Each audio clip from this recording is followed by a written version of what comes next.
तो भाई scene sand village का है, जहां अचानक एक चोर घुस आता है। पता नहीं बेचारा क्या करना चाहता है।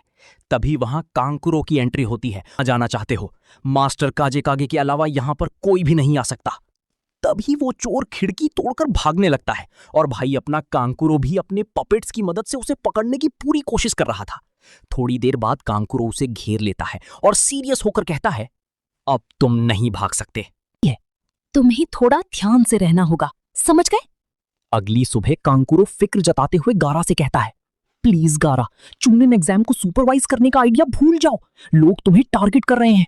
गारा बिल्कुल शांत था और उसने जवाब दिया, हाँ, मुझे पता था कि ऐसा ही होगा, लेकिन अगर मैं अभी पीछे हट गया तो सबको लगेगा कि मैं प्रेशर में हूं। ये सब कुछ चूनिन एग्जाम से ही तो शुरू हुआ था और मैं इस चूनिन एग्जाम को अच्छे से करवाकर ही रहूंगा। मुझे माफ करना, लेकिन जो भी लोग लेट पहुंचे हैं वो लोग डिस्क्वालीफाई हो जाएंगे। अगर तुम हिडन लीफ से हो तो विलेज वापस चले जाओ और बाकी लोग यहां से अपने घर जा सकते हैं।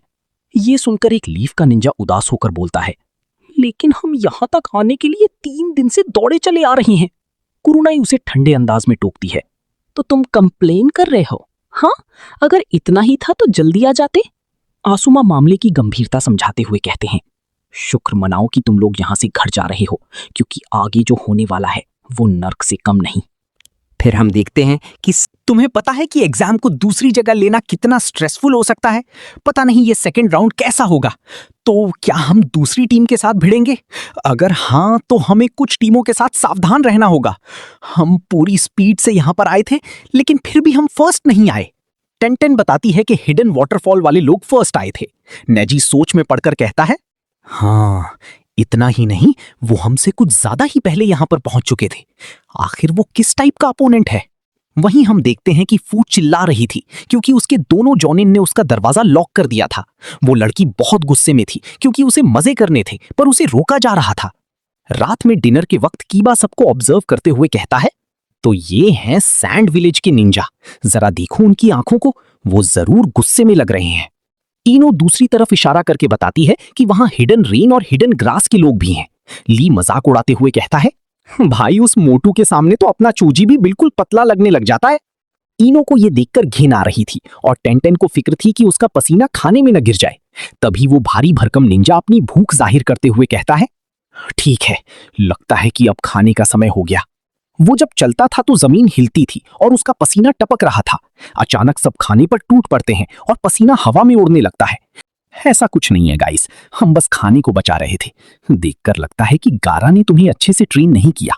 ये सुनकर वहां मौजूद युकाटा आग बबूला हो जाती है और चिल्लाती है, उनकी हिम्मत कैसे हुई मास्टर गारा के बारे में उल्टा सीधा बोलने की?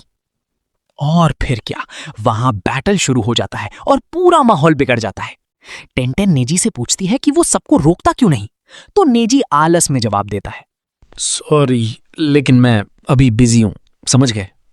बेचारे ली को सब मिलकर धो रहे थे, पर जब ली ने पलटकर सबको धोना शुरू किया तो अचानक एक शिनोबी ने उसका पैर हाथ से रोक दिया। ली हैरान था कि उसने एक हाथ से ये कैसे किया।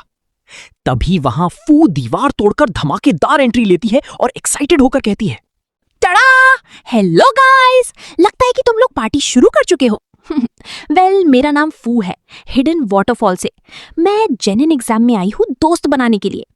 तो बताओ गाइस, डिनर के बाद क्या प्लान है, या फिर हम साथ में नहाने भी जा सकते हैं?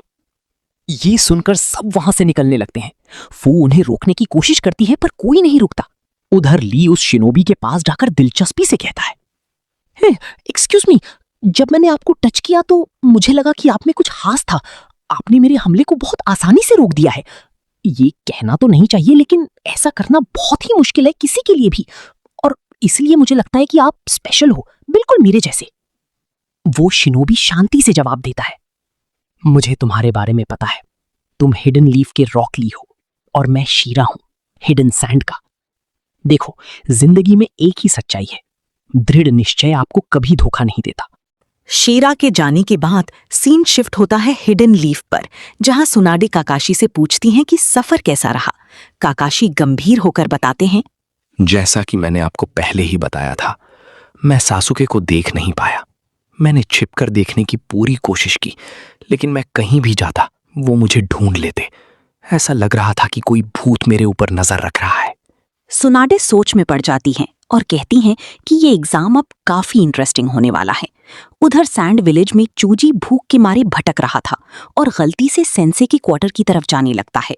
साकुरा और इनो उसे रोकने के लिए उसके पीछे भागती हैं। तभी बाहर तेज हवा चलने लगती है और चूजी के चिल्लाने की आवाज आती है। नेजी अपना ब्याकुगन यूज करता है तो उसे एक परछाई दिखती है। एक सैंड निंजा बताती है कि रात में जायंट स्कॉर्पियन बाहर आते हैं। ये सुनकर फू एक्साइटेड हो जाती है और बिना सोचे चूजी की तरफ भागती है। स्कॉर्पियन ने सबको पकड़ लिया था पर फू ने आकर उसे धो दिया और कुनाई से उसका खेल खत्म कर दिया। तभी बाकी लोग वहां पहुंचते हैं। नेजी हैरान था कि फू ने इतनी जल्दी ये सब कैसे किया। तभी गाइन सेंसे वहां आकर सबको वापस जाने को कहती हैं और चूजी को एक ब्रेड का पैकेट देती हैं। फू सबको जाता देख उदास होकर कहती है, हाँ, क्या तुम सब ऐसे ही जा रहे हो? सीरियसली? तभी वहां गारा आता है और फू से शांति से कहता है, तुम बहुत ही अच्छी हो। अगर तुमने उन्हें इग्नोर कर दिया होता तो तुम्हारे अपोनेंट्स कम हो जाते। मुझे इससे कोई फर्क नहीं पड़ता। मैं तो यहाँ पर दोस्त बनाने के लिए आई हूँ। क्या तुम सब मेरे दोस्त बन सकते हो? अगली सुबह तिमारी सबके सामने खड़ी होकर ऐलान करती है, ठीक है, तो मैं बताने जा रही हूँ सेकंड राउंड में क्या होगा। इसमें तुम लोगों के बीच स्क्रोल का कंपटीशन होगा, वो भी डीमन डेजर्ट में। यहाँ पर 2 स्क्रोल होंगे, हेवन और अर्थ। इन्हें आधी आधी टीमों में बांट दिया जाएगा। तुम्हें दोनों स्क्रोल ढूंढकर सीधा डीमन डेजर्ट के बीच में लाना होगा। और हाँ, अपने खाने का जुगाड़ खुद करना होगा। इसमें बहुत ज्यादा खतरा हो सकता है, तो तुम लोग इस पर साइन कर दो और अपने अपने स्टार्टिंग पॉइंट पर चले जाओ। और इसी के साथ हमारा आज का ये वीडियो समाप्त होता है। चीयरफुल। मिलते हैं अगली वीडियो में, तब तक के लिए बाय बाय।